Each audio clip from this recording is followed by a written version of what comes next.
They were pure trash, pure garbage. They gave the Federal Reserve Bank, which is essentially at this point the People's Bank, pure garbage in exchange for Treasury bills that they used to pay themselves those huge bonuses in 2008 and 2009 and 2010. It's an act of pure, it's illegal. Of course it's illegal. You're not allowed, the Federal Reserve is not allowed to make loans, unsecured loans. And when the banks gave them paper that was worthless, it had no value whatsoever. They just had a notation on a piece of paper saying something like, what do they call it?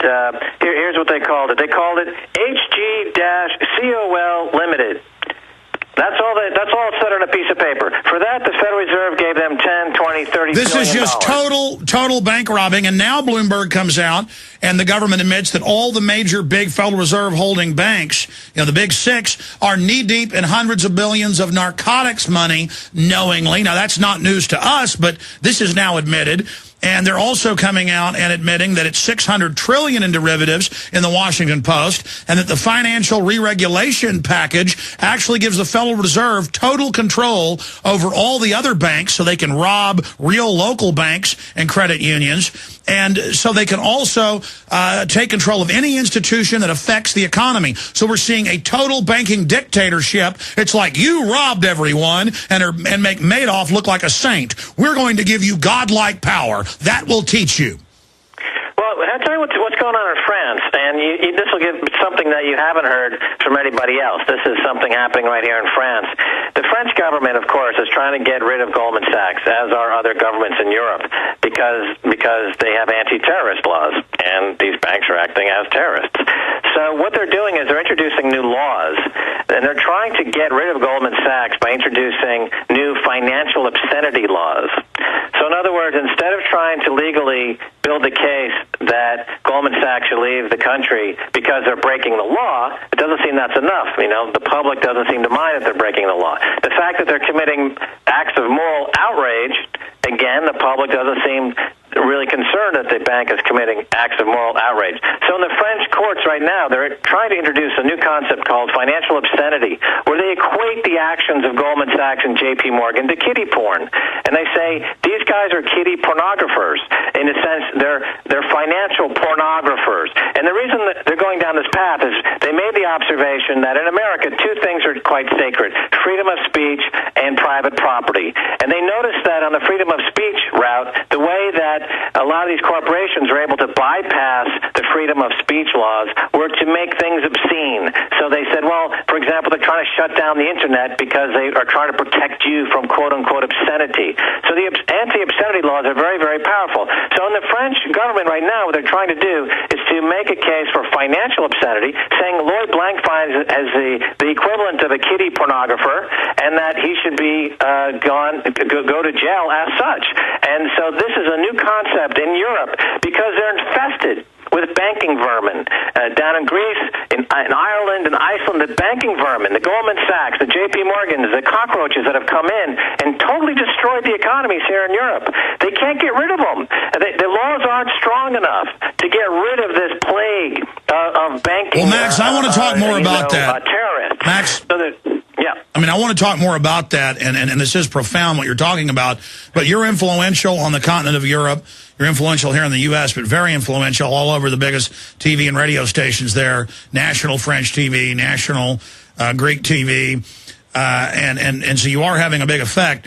I would have you recommend that people go after the central bankers this way, because this is the most profound information I have to basically give to the public. And it's something that's hidden in plain view. You've talked about it, I've talked about it, but I want us to take a deep breath in this spectrum of obscenity and corruption and just stuff that's so off the chart criminal, banking heads saying, we won't tell you where trillions of taxpayer money went, we're just not going to tell you, and the congressmen are so castrated they say, yes, sir. I mean, this is a level of just absurdity that it's almost like a spell we're under. But let me break the spell this way. The way to go after these banks is this way. They are basically foreign private corporate international pirates, bigger financially than any one government in the world. They've created tens of trillions, really thousands of trillions, in fiat toxic weaponry.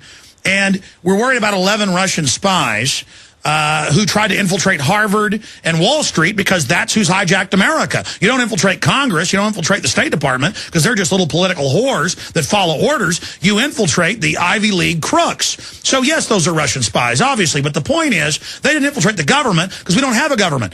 And I want this to really boil in.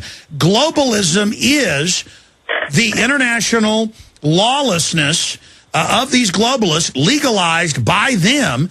And so what they are is foreign espionage, corporate takeover spies, and they should all be arrested for sedition and for espionage, trying to overthrow our countries and hand our money supplies over to their new global government. I mean, it's so elementary, it's so hidden in plain view, that's how you go after them. This is espionage. They have come in and taken over our governments, and they have taken over the Greece government. They've taken over the Spanish government, and they're not going to give us quarter, and they're a bunch of arrogant Eddie Haskell bastards, and it's either us or them. Now, Max, what about that mindset, really beating the drum that this is a corporate hostile takeover, and it is espionage. It is financial terrorism. As you've said, we're being conquered. I don't think it's a bad route to take. I would add also the idea of racketeering. That's one thing sorely missing from the prosecution of these guys, because the rating agencies, the investment banks, and the fund managers, and the banks on Wall Street are colluding. They have a racket. And just like Al Capone was taken down, his racket eventually was taken down, this racket has to be taken down. The Goldman Sachs and these folks are engaged in racketeering. There are anti-racketeering laws on the books. It's what, if you recall, Giuliani, when he was still running the courts in New York City, he went after Drexel Burnham using these laws. And you had also the recent,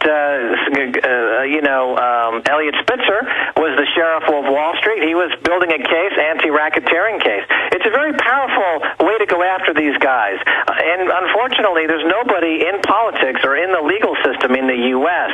that is an independent enough to simply take the laws that are on the books against racketeering. And clearly it is a case of racketeering. When the Moody's investment agency downgrades the debt of Greece the day after there's a huge sell-off in the Greek debt by the hedge funds that Moody's is friendly with, that's a racket. That is not to be condoned in a free market system. So the case should be cut and dry. Exactly, and Max, stand up and make that case. And we've got Republicans saying this is corporations, this is free market, it's sacrosanct. We've got the Democrats bought off by the same interest, lying, saying they're bringing him to heel and trying to stop this when none of that's happening. The corruption and the hubris is only accelerating, and meanwhile, people are so scared of a Chinese or a Russian spy, and, they're so afraid of an Al-Qaeda turbaned brown man. But when the real threat is these guys in $5,000 suits with Harvard, business school degrees, how do we get the public to realize that in the 21st century, it's corporate takeovers, it's corporate espionage trumping governments? How do we get them to understand that this is life and death, A, and then B, where do you see this going? Because the bankers only seem to show more hubris. It's like they're completely insane. I'm so sick of the 9/11 crybabies who are whinging over what, in retrospect, is a minor event in terms of property and loss of life. When you compare to the outrageous financial terrorism of Goldman Sachs and J.P. Morgan, the people who are living in tents all over America now are the direct result of the wealth that they confiscated, and as a result of them co-opting the system in ways that they were able to make riskless bets and make unlimited amounts of money, and anytime they make a loss, they simply dump it into the public domain. And by the way, there's another 125,000 unemployed this month, and the unemployment benefits are not going to be continued. And the unemployment rate, the U6, the actual number is over 20%. And the average guy, the CEO of Walmart, makes let me put this, the average CEO of Walmart makes in 1 hour what the average employee at Walmart makes year. 1 hour he makes what the average worker makes in 1 year. Now, this is all basically engineered by totally destroying the fundamental supply and demand capitalist system that was in place before the Federal Reserve took over in 1913 and introduced the income tax to pay for all that debt and interest costs, et cetera. And it's perfect. They destroy capitalism and then blame what they've done on capitalism. It's insane. Well, as a couple of your guests have pointed out, the capitalism is not the problem here. The problem is that the folks are not obeying the laws. You say that the situation is getting worse, and it is getting worse because they keep making more money, and they use that money to finance more deregulation. The finance reform bill, as it's called, is a joke. It doesn't reform anything. It may come into effect many years down the road, and if any